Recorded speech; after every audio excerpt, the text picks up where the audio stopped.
Hey guys, Josh from SoccerReviewsForYou.com, bringing you an unboxing plus on-feet video of the Mizuno Wave Ignitus 3 in the latest purple, lime green, and black colorway. Now inside the box they do include a string bag along with the shoes. The string bag is black in color with black strings. On the front it features some metallic gold Wave Ignitus branding as well as a white Mizuno logo with nothing on the back whatsoever. So we'll get that out of the way, and other than that, all you're going to find inside the box are the shoes themselves.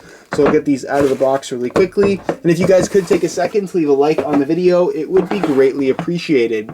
So here is a look at the Mizuno Wave Ignitus 3 in this very unique purple colorway. I'm sure not everybody is super familiar with Mizuno. It's a Japanese-based company, and they make some really good stuff. I'm actually a huge fan of all of Mizuno's current products. For those that are asking about the Brasara, I am planning on getting both the synthetic and leather variations in as soon as possible, so stay tuned for that. But in the meantime, I thought we'd take a look at the latest colorway offering of the Wave Ignitus 3. Another one of those shoes that doesn't get much attention, but for me personally, I really enjoy wearing these. Now if you guys want more information on the overall performance, there is a link in the description to the review page on my website. You can find the full written review, and you're also going to find buy it now links for this shoe in this specific colorway, as well as past colorways of the Wave Ignitus 3 if you're interested in a pair for yourself. They aren't the most readily available shoe in North America, but you can find links, like I said, on that review page, and I'll also leave an annotation on screen to my playtest review video so you can see the shoes in action as well as hear some of my thoughts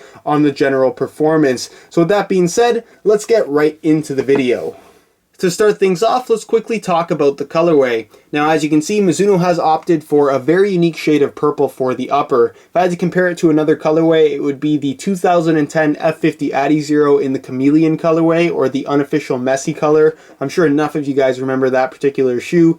And it reminds me of that for the simple fact that it's purple and it has that slight color changing effect. Not to the same extreme as the F50 did, but definitely is noticeable on this particular shoe. The major difference here is that this is a lot more shiny and a lot more sparkly in comparison to the F50 colorway. So depending on how the light hits the shoe, it'll look like a lighter purple, or it'll look like a darker purple, even like a black to dark green type of color. So again, it's kind of flashy, but at the same time it isn't. It's definitely a unique color that isn't for everybody, but I'd be curious to hear your opinions on it down below in the comments. Do you love it? Do you hate it? Why or why not? As far as the striking element is concerned, you can see it's all black rubber, which to me looks really good, and is going to look good in the long run. None of that rubber is going to stain or show much wear whatsoever. The underlay material, as you can see, is a synthetic leather that is perforated, and it is a lime green color, which looks really good with the black and purple in my opinion. You find black laces on the shoe along with a matte black tongue, your white Mizuno branding on both the lateral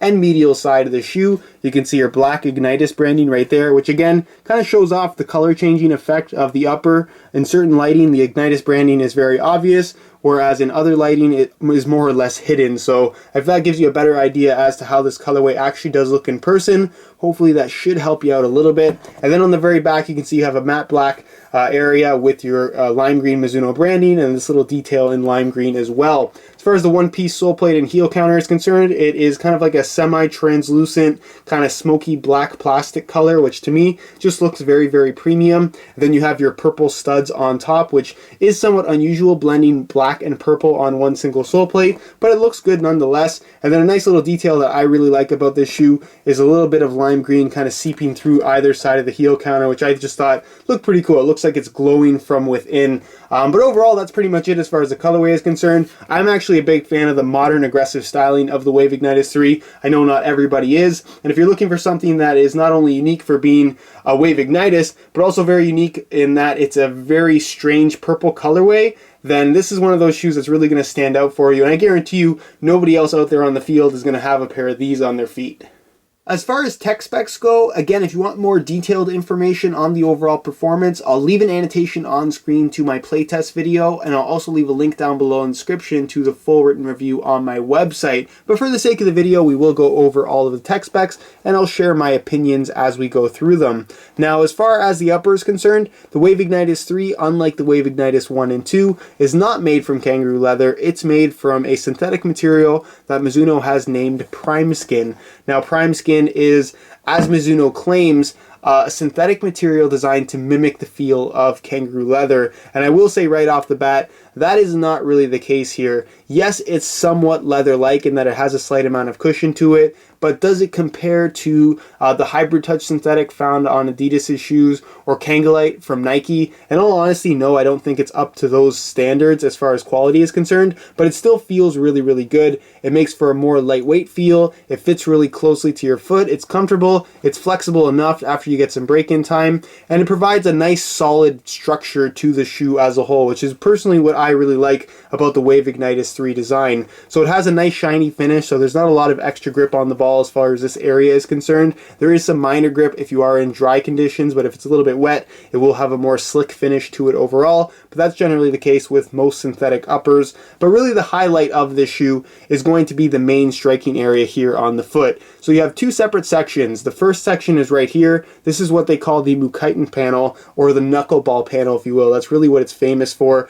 One of their main endorsed players for this particular shoe is Keisuke Honda, who plays for Japan. One of his signature things that he does is free kicks, more specifically knuckleballs, and that's really why they have him in this particular shoe. Essentially, this is kind of the perfect area on the foot where you want to make contact to perform an efficient knuckleball, if you will. It's not really something that's consistent. It's more a kick of the ball where you're trying to more or less create an unpredicted type of flight pattern, so you don't necessarily know where it's going to go when you hit it correctly. But that's what this panel is all about. It's not going to make you perform the knuckleball any better or worse. It's more of like a guide, and because you have this rubbered area, it does allow, if you connect properly, to achieve that no spin effect perhaps a little bit more easily. It's a debatable topic, I suppose, but it definitely is a cool feature, and nonetheless it's a rubber striking element, if anything else, regardless of whether or not you think it's going to help you or not to perform a knuckleball. I really like it, and again, it just makes for a really kind of clean striking area across the entire foot.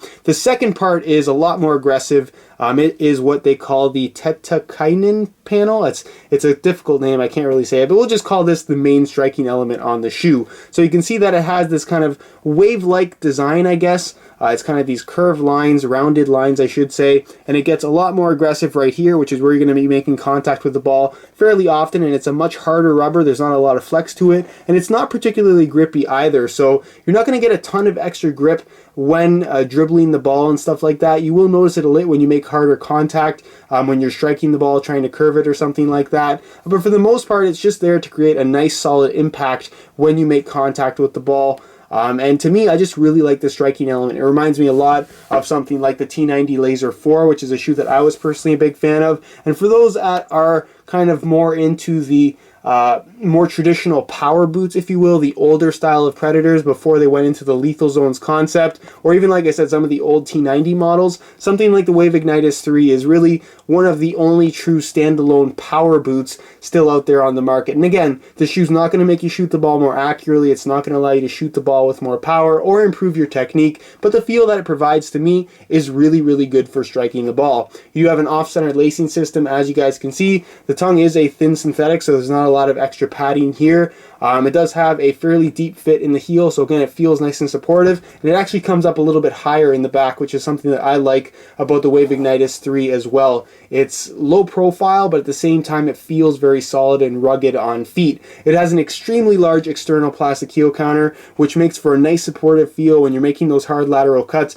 You're not shifting around on the inside of the shoe, and it also provides a ton of extra protection. I wish more companies would include heel counters like this on their shoes, but they don't. But again, if you want something like this, the Wave Ignitus 3, again, is one of the only shoes that's going to provide this type of a feature on a current model or an inline soccer cleat. And then as far as the outsole itself is concerned, you can see that it is a one-piece plastic heel counter and sole plate combination. There is somewhat of a carbon fiber insert here in the forefoot to cut down on any kind of stud pressure, and again, stud pressure is not an issue with this particular shoe whatsoever. Another interesting feature that Mizuno has incorporated here is their wave technology in the heel. You can see there's a little wave effect right there on both the lateral and medial sides. This is something that that they incorporate in pretty much all of their running shoes.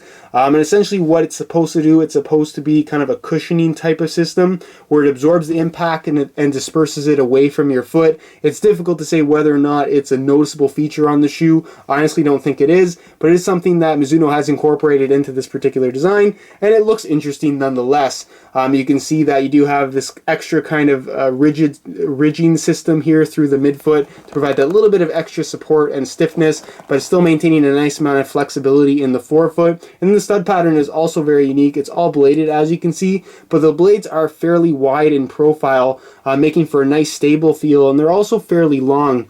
So again, it's a very interesting stud pattern. To me, it performs really well on a wide variety of natural grass playing surfaces, especially if the ground is a little bit harder. And another cool little feature here is you're going to notice that this very back stud is slightly smaller than the rest of them in the heel, and that's for when you're planting to shoot the ball, so that first stud digs into the ground as good as it possibly can, providing that good kind of plant, that first point of traction, and preventing any kind of slippage whatsoever when you are planting to strike the ball. The last little thing to mention is the insole, which is of course fully removable. It features this textured mesh liner on top, similar to what you're going to find on other Mizuno models, where it's a little bit rough to the touch, so it's actually going to grip your sock a little bit better, which is something that I really like.